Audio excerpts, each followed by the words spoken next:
Hello दोस्तों, एक बार फिर स्वागत है आप सभी का हमारे इस प्यारे से चैनल क्यूट मॉक पर।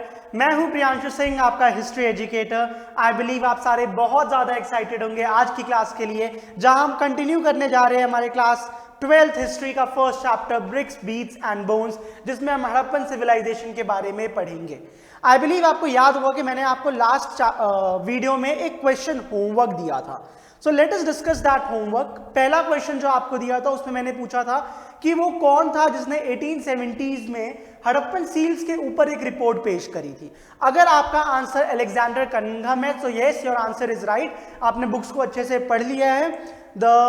आइए जान लेते हैं अलेक्जेंडर कनिंघम के बारे में कुछ बेसिक फैक्ट्स। तो अलेक्जेंडर कनिंघम जो थे वो एक ब्रिटिश ऑफिशियल थे and he is also known as the father of Indian archaeology. बहुत इंपॉर्टेंट है, नोट करते रहिए इंपॉर्टेंट पॉइंट्स। अलेक्जेंडर कनिंघम को फादर ऑफ इंडियन आर्कियोलॉजी कहते हैं। इसके पीछे का रीजन क्या है कि he is also responsible for the establishment of archaeological survey of India, जो ASI है, जिसकी स्थापना 1861 में हुई थी। जस्ट रिमेंबर जो इंपॉर्टेंट फिगर्स है, ASI हमारा कब बना था? ASI was formed in 1861। किसने बनाया था ये? अलेक्जेंडर कनिंघम ने, ठीक है।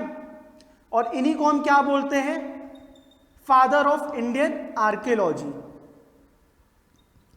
तो ये कुछ चीजें हैं जो आपको याद रखनी है अलेक्जेंडर कनिंघम से रिलेटेड।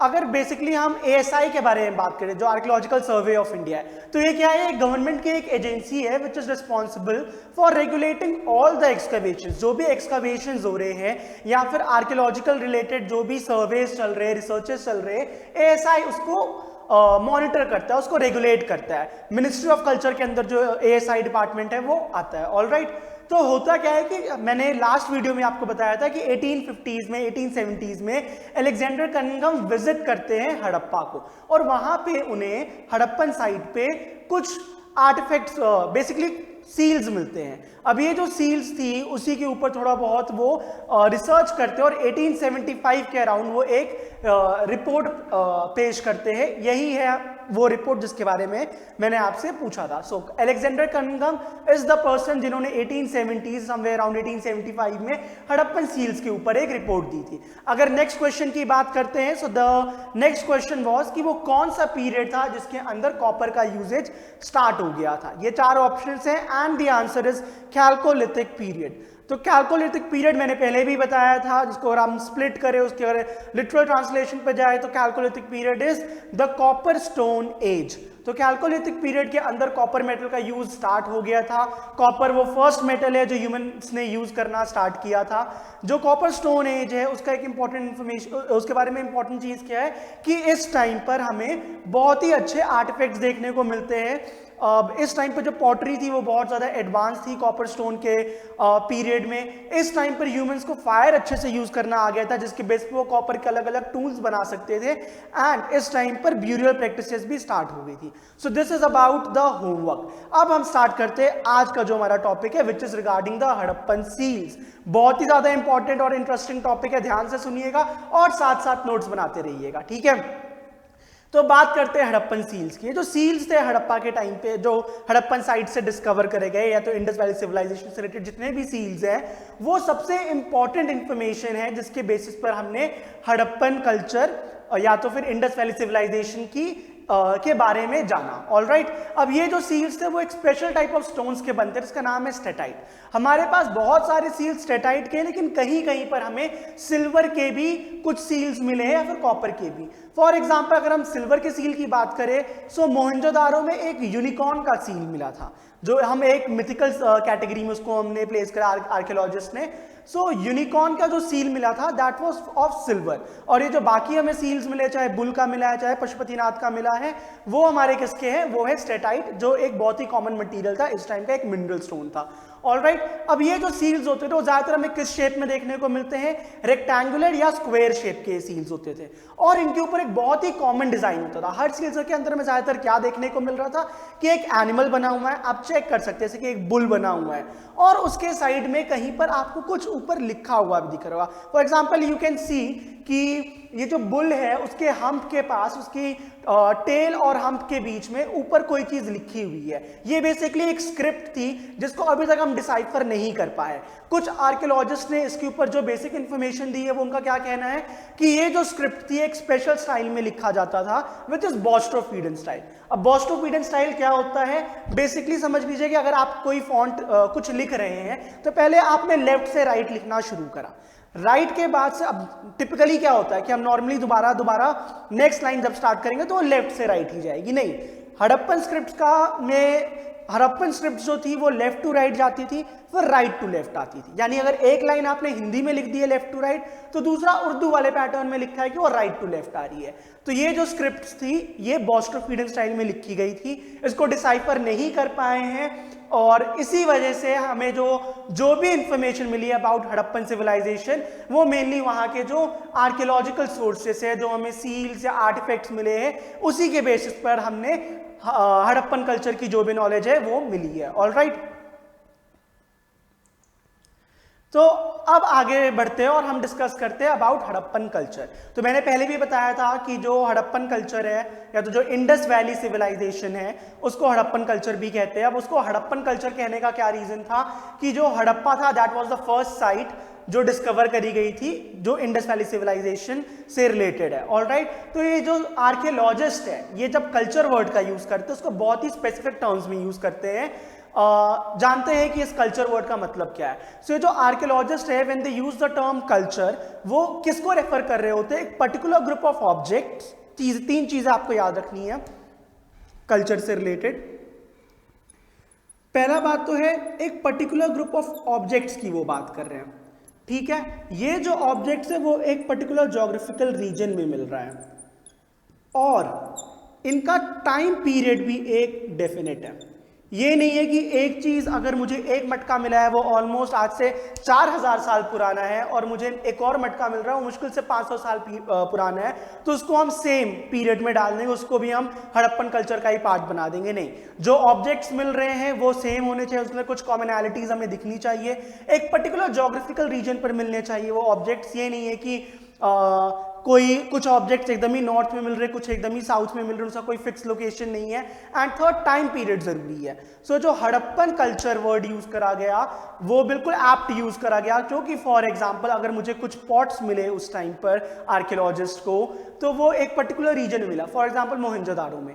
उसके बाद से जो ऑब्जेक्ट्स है उनके अंदर कुछ कॉमन चीजें थी, जैसे कि हमने सील्स के बारे में डिस्कस करा कि उनके ऊपर एनिमल मोटिव्स थे, एक स्क्रिप्ट लिखी गई थी, ज्यादातर स्टेटाइट के बने हुए थे, तो उनके अंदर कुछ कॉमनैलिटीज भी है। और जब हमने कार्बन डेटिंग मेथड यूज करके उसका टाइम पीरियड चेक करने की कोशिश करी तो वो उनके टाइम पीरियड भी ऑलमोस्ट सेम निकले। सो इस बेसिस पर हम कह सकते हैं कि हड़प्पन कल्चर जो है वो बिल्कुल राइट टर्म यूज करा गया है इंडस वैली सिविलाइजेशन के बारे में जब हम बात करते हैं उससे रिलेटेड। अगर हम बेसिकली उन चीजों की बात करें जो डिस्टिंक्टिव आर्टिफैक्ट्स या डिस्टिंक्टिव ऑब्जेक्ट्स हैं हड़प्पन कल्चर के, तो वो क्या क्या थे हमारे जो उस टाइम के बीड्स मिले, जो उस टाइम के बोन्स मिले, जो उस टाइम के पॉट्स मिले, वो हो गए वो डिस्टिंक्टिव ऑब्जेक्ट्स। ज्योग्राफिकल रीजन की बात करें तो आप मैप के अंदर देख ही सकते हैं कि Harappan culture Indus valley civilisation कहाँ तक से कहाँ तक थी। इसका अगर नॉर्दर्न मोस्ट पॉइंट हम बोले तो that was somewhere around Kashmir.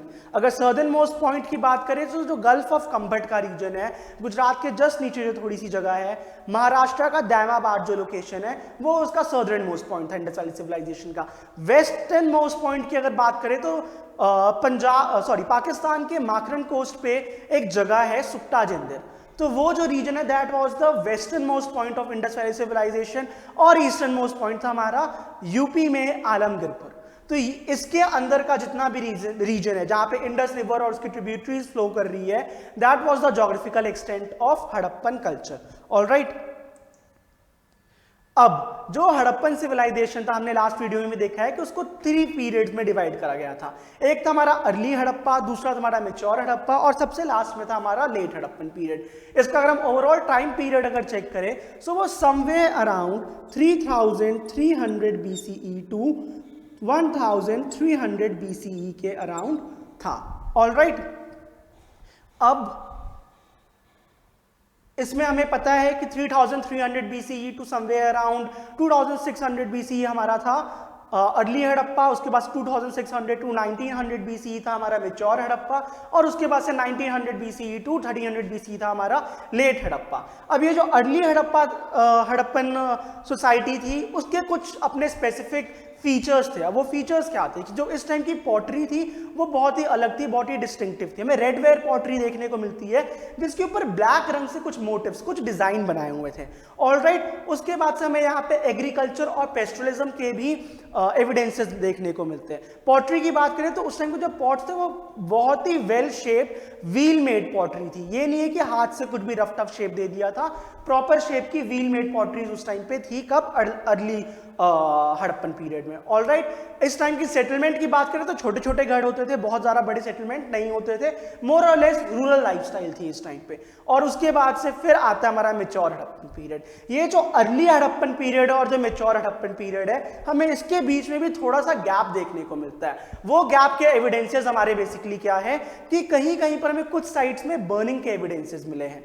सो उसके बेसिस पे हम कह सकते हैं कि थोड़ा सा गैप था अर्ली हड़प्पन या मेच्योर हड़प्पन में, बिकॉज ऑफ द प्रूफ कि कुछ साइट्स पे लाइक बर्न, कुछ ना कुछ आग लगी थी, कुछ बर्निंग के रिमेन्स है या तो अबैंडनमेंट के प्रूफ्स है। ऑलराइट, तो याद रखिएगा जो हमारे इंपॉर्टेंट अर्ली हड़प्पन साइट्स हैं वो कौन कौन से आप मैप में भी देख सकते हैं। कोट दीजी हो गया, सिसवल हो गया, और मेहरगढ़ हो गया, कालीबंगन हो गया, अलॉन्ग विथ अमरी। तो ये सारे हमारे अर्ली हड़प्पन साइट्स थे। ऑलराइट, उसके बाद से आता हमारा मेच्योर हड़प्पन पीरियड। ये जो मेच्योर हड़प्पन पीरियड है इसी के अंदर हमें सारी डेवलपमेंट्स देखने को मिलती है, इसी के अंदर हमें एक अर्बन लाइफस्टाइल देखने को मिलती है। ऑलराइट, अब सबसिस्टेंस स्ट्रैटेजीज डिस्कस करते हैं हड़प्पन सिविलाइजेशन से रिलेटेड। ऑलराइट, सबसिस्टेंस यानी गुजर बसर का सहारा, कि किस तरह उस जमाने के लोग रहते थे। तो चाहे वो मेच्योर हड़प्पन पीरियड हो चाहे वो अर्ली हड़प्पन पीरियड हो, हमें उसके अंदर कुछ कॉमनैलिटीज देखने को मिलती है कि किस तरह उस जमाने के लोग रहते थे। उसमें कुछ चीजें कॉमन थी, जैसे कि सबसे पहले अगर हम बात करें तो उनके डाइटरी प्रैक्टिसेस के बारे में कि वो क्या चीज खाते थे। जो आर्कियोलॉजिस्ट है उन्होंने हड़प्पन सिविलाइजेशन में जो डाइटरी प्रैक्टिसेस थी उसकी इंफॉर्मेशन कैसे गैदर करी है? Through the remains of grains, कि उन्हें क्या देखा, थोड़े बहुत चार्ड ग्रेन्स हैं, थोड़े बहुत जले हुए ग्रेन्स मिले। अगर वो सिंपल होता फिर तो ओवर टाइम वो डीकम्पोज हो गए होते, लेकिन जो थोड़े बहुत चार्ड ग्रेन्स बचे हुए उन्हें दिखते हैं, मिलते हैं अलग अलग साइट्स पर, उसके बेस पर वो एस्टिमेट लगा सकते हैं कि वो कौन कौन सी चीजें खाते थे। सो अगर मोस्ट कॉमन क्रॉप की बात करें तो वीट, बार्ले और सेसमे सीड्स, ये सारी क्रॉप्स हो गया, तो प्लांट प्रोडक्ट्स हो गए जो वो खाते थे। राइस का अगर हम बात करें पर्टिकुलरली तो हमें राइस के ज्यादा एविडेंस नहीं मिलते हैं कि हड़प्पन्स बहुत ज्यादा राइस खाते हो। ऑलरेडी एक सेमी एरिड रीजन था और हमें पता है कि राइस एक वाटर इंटेंसिव क्रॉप है, तो क्या पता उसको उगाने में मुश्किल होती हो। At the same time Gujarat में हमें मिलेट्स भी मिले हैं, तो ये बेसिकली हो गया कि वो क्या चीजें खाते थे। अब ये जो स्पेसिफिकली प्लांट प्रोडक्ट्स के बारे में जो नॉलेज मिला है कि वो क्या चीज खाते थे, इसको डिटेल में किसने स्टडी करा है? जो आर्कियोबॉटनिस्ट थे उन्होंने। अब ये आर्कियोबॉटनिस्ट हमारे कौन से होते हैं? ये हमारे स्पेशलिस्ट होते हैं जो एंशिएंट प्लांट रिमेन्स को स्टडी करते हैं। तो इन्होंने इन प्लांट रिमेन्स को स्टडी करके बताया कि उस टाइम के लोगों की डाइटरी प्रैक्टिसेस ये होती थी। Alright, at the same time हमें कुछ एनिमल के बोन्स भी मिले हैं, जिसके बारे में कौन स्टडी कर रहा है? वो है आर्कियोजूलॉजिस्ट।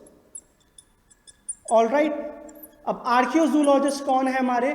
सो आर्कियोजूलॉजिस्ट वो स्पेशलिस्ट है जो एंशिएंट एनिमल रिमेन्स की स्टडी करते हैं। ठीक है, तो आर्कियोजूलॉजिस्ट ने अपने रिसर्चेस के थ्रू क्या बताया कि जो अलग अलग बोन्स मिले वो किन किन एनिमल्स के मिले? कैटल के मिले, शीप के मिले, गोट के मिले हैं, बफलोज के मिले हैं। तो जिसके बेस पर हमें क्या पता चलता है कि ये जो एनिमल्स थे मोस्ट लाइकली इन्हें डोमेस्टिकेट किया जाता था। किस पर्पज से? तो हाँ, दूध, दही, घी, जो भी वो चीजें खाते होंगे उससे, एनिमल प्रोडक्ट्स के लिए। नेक्स्ट हमें कुछ वाइल्ड एनिमल्स के भी जो है वहां पर बोन्स मिले। फॉर एग्जांपल घड़ियाल के बोन्स मिले हैं, एलिफेंट के मिले, डियर के मिले हैं, और इवन कहीं कहीं पर हमें फिश और फाउल्स के भी बोन्स मिले हैं। फॉर एग्जांपल हड़प्पा में हमें कैटफिश का बोन मिला था। सो ये क्या बताते हैं कि ये जो एनिमल्स थे ये भी इस टाइम पे प्रेजेंट थे। This shows the availability of these animals. अब वो उनका शिकार करते थे या क्या करते थे इसके ऊपर कोई बहुत ही क्लियर इंफॉर्मेशन नहीं अवेलेबल है। सो ये था उनके सबसिस्टेंस स्ट्रैटेजी कि बेसिकली वो प्लांट प्रोडक्ट्स और एनिमल प्रोडक्ट्स दोनों खाते थे। कॉमन जो उनके लिए प्लांट प्रोडक्ट्स था वो था वीट, बार्ले, सेसमे सीड्स से बेसिकली वो ऑयल्स एक्सट्रैक्ट कर सकते थे, ठीक है। और एनिमल्स की बात करें तो फिर वो कैटल और गोट, शीप ऐसे एनिमल्स को डोमेस्टिकेट भी करते थे, साथ ही साथ फिश, फाउल्स ये भी खाते थे। ऑलराइट, अब डिस्कस करते हैं कि अगर वो ये जो क्रॉप्स उगा रहे हैं उनको खा रहे हैं तो उन क्रॉप्स को उगाने का क्या तरीका था। तो देखिए, अगर वो वीट, बार्ले ऐसे ऐसे क्रॉप्स उगा रहे हैं तो उनको उगाने का मेथड क्या यूज कर रहे थे। सो जो अलग अलग सील्स मिली, चाहे या तो जो में टेराकोटा फिगरीन्स या स्कल्पचर्स मिले, उसके थ्रू हमें ये आइडिया तो लग गया कि इस जमाने के लोग को एग्रीकल्चर की नॉलेज थी। क्यों? क्योंकि जो हमें ये सील्स मिले उसके अंदर हमें क्या क्या चीज देखने को मिला, बुल देखने को मिला। अब अगर बुल है तो आर्कियोलॉजिस्ट का क्या कहना है कि ये जो बुल हो गया, जो ऑक्सन हो गए, वो उसको यूज करते होंगे for ploughing the field. Alright, हमें कुछ टेराकोटा के कार्ड्स भी देखने को मिलते हैं जिससे ये वाला जो असर्शन आर्कियोलॉजिस्ट का वो और ज्यादा स्ट्रांग हो जाता है कि टेराकोटा के कार्ड्स है, बुल्स हैं, तो most likely they were using bulls for ploughing the field. हमें टेराकोटा के जो टॉयज हैं वो भी कहां पर देखने को मिले हैं, जो टेराकोटा के प्लॉज है वो चोलिस्तान और बनवाली, चोलिस्तान और बनवाली हमारा हरियाणा के अंदर है, वहां पे हमें टेराकोटा के प्लॉज देखने को मिले। और उससे ही थोड़ा सा नीचे आ जाए राजस्थान में तो वहां पर तो हमें प्लॉट फील्ड्स भी देखने को मिली है, विच इज इन कालीबंगन। सो ये प्रूफ है कि उस जमाने के लोग को एग्रीकल्चर की नॉलेज थी। अगर हम बात करें अबाउट इरिगेशन तो मोर और लेस ये एक हड़प्पन सिविलाइजेशन एक सेमी एरिड रीजन में था, तो पानी की तो जरूरत पड़नी थी, तुम कोई भी क्रॉप कल्टीवेट कर रहे हो। अगर हम शॉटुगही की बात करें विच इज इन अफगानिस्तान, तो वहां पे हमें कैनाल के ट्रेसेस भी देखने को मिले। सो बहुत इंपॉर्टेंट साइट है, याद रखिएगा, नाम है शॉटुगही। यहां पर हमें क्या देखने को मिला है, कैनाल्स, ठीक है। पंजाब और सिंध के रीजन में नहीं देखने को मिला है, लेकिन ये एक पर्टिकुलर रीजन है जहां पे कैनाल्स हमें देखने को मिले हैं। कुछ एजर्शन से भी कि क्या पता कैनाल्स रहे भी होंगे कहीं पे तो वो ड्राई हो गए होंगे। ऑलराइट, और जो हमारा गुजरात है, गुजरात के अंदर हमें क्या चीज देखने को मिला है, वाटर रिजर्वॉयर्स। सो ये किस लिए रिजर्वॉयर बना होगा, ये भी एग्रीकल्चरल यूज के लिए ही बना होगा। ऑलराइट, तो ये थे इंपॉर्टेंट टूल्स और उनके सबसिस्टेंस की स्ट्रैटेजीज जो हड़प्पन सिविलाइजेशन के लोगों की थी। लास्ट इस चैप्टर का टॉपिक जो हम आज की वीडियो में डिस्कस करने वाले हैं that is related to the Harappan artefacts. अब जो हड़प्पन आर्टिफैक्ट्स है वो बहुत ही ब्रॉड कैटेगरी है, सो वो हम आगे और डिटेल में पढ़ने वाले हैं। Alright, don't worry. लेकिन एक बहुत ही इंटरेस्टिंग आर्टिफैक्ट है, इसका नाम है सैडल कोन, उसके बारे में हम आज डिस्कस कर लेंगे। रिमेनिंग हम एक स्पेसिफिक वीडियो अलग से बनाकर उसके अंदर डिस्कस करेंगे। तो ये जो आपको सबसे टॉप पर इमेज दिख रही है अपने स्क्रीन के, it is called saddle cone.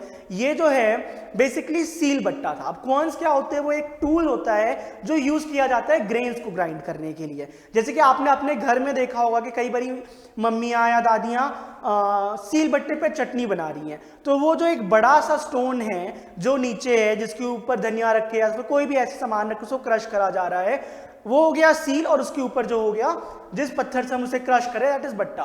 So that is saddle कोन। ये एक लौता सोर्स था जिससे वो उस जमाने में ग्रेन्स को क्रश करते थे, ठीक है।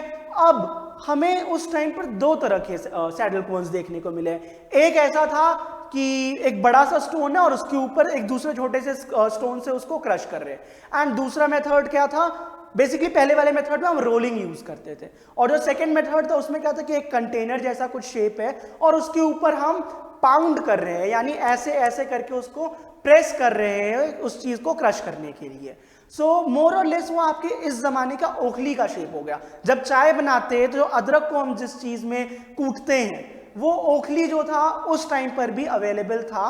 दो टाइप ऑफ सैडल कोन्स होते थे, एक था सील बट्टे के शेप में और एक था ओखली के शेप में। ऑलराइट, अब ये जो छोटे वाला सैडल कौन था, बेसिकली ओकली, उसके अंदर वो मोस्ट लाइकली क्या यूज करते थे, उसको किस लिए यूज करते थे, हर्ब्स को ग्राइंड करने के लिए।